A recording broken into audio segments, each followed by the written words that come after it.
Le Grand Matin Sud Radio, 7h-9h, Jean-Jacques Il est Bourdin. 7h56. Merci d'être avec nous. Nous sommes avec Olivier. Bonjour Olivier. Bonjour Jean-Jacques. Vous êtes à Melun, mon cher Olivier. Oui.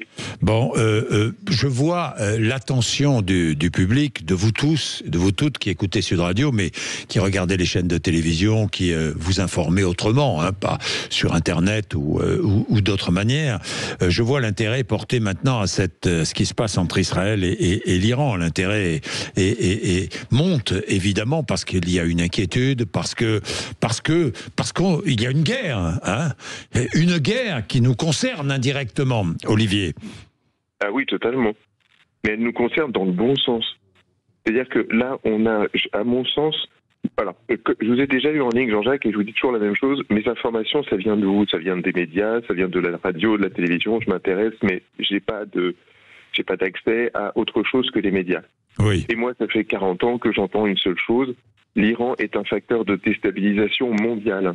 Oui. Et je pense que c'est pour ça qu'aujourd'hui, alors que les mollahs sont en train de se faire un peu pilonner et qu'on a peut-être même l'objectif de les éradiquer, la planète entière est d'accord. Il n'y a que les journalistes de Libération pour faire une une aussi crétine, à mon sens. Là, les Chinois, les Russes, les Américains, l'Arabie Saoudite, le Qatar, tous ces gens-là sont d'accord pour dire les Iraniens sont des fauteurs de troubles qui commencent à être beaucoup trop turbulents. Donc, si je vous écoute tous les médias, le 11 septembre c'est eux, le Hamas, le Hezbollah c'est eux, mais très probablement les moyens des frères musulmans à l'échelle de la planète c'est eux aussi. Non, ça n'a rien à voir avec les frères musulmans, parce que les frères musulmans sont des sunnites et eux sont chiites. Et vous savez que le schisme est profond entre chiites et sunnites. Ah oui, mais peu importe, ça n'exonère pas l'Iran, de tous les crimes commis partout dans le monde. Hein. Je suis d'accord avec vous. Le Bataclan, a priori, ce serait une partie eux.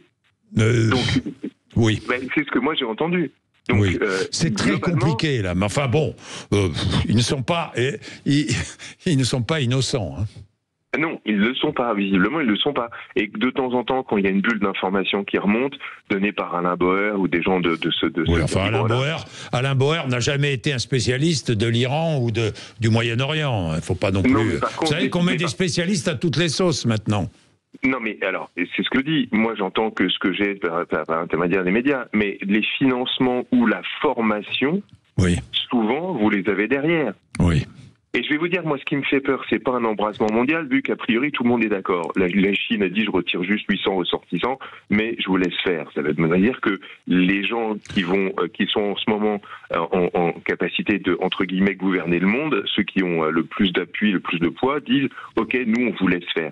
Moi, ce qui me fait peur, c'est que si cette base arrière du terrorisme international qui est orientée religieusement disparaît en Iran, le seul pays jouant en ce moment qui soit motivé pour prendre la relève, je me trompe, j'espère, mais c'est la Turquie. Or, un pays aussi déstabilisant qui serait carrément européen, ça me fait très peur. Beaucoup plus peur qu'une troisième guerre mondiale. Parce que je pense pas à la troisième guerre mondiale, vu que tout le monde est d'accord. Sauf si quelqu'un essaye de préempter les champs de pétrole iraniens, mais je pense que ça n'arrivera pas. Mais par contre, la partie sous-marine du terrorisme international, je vois bien Erdogan essayer d'en récupérer une partie. Non, mais la Turquie, oui.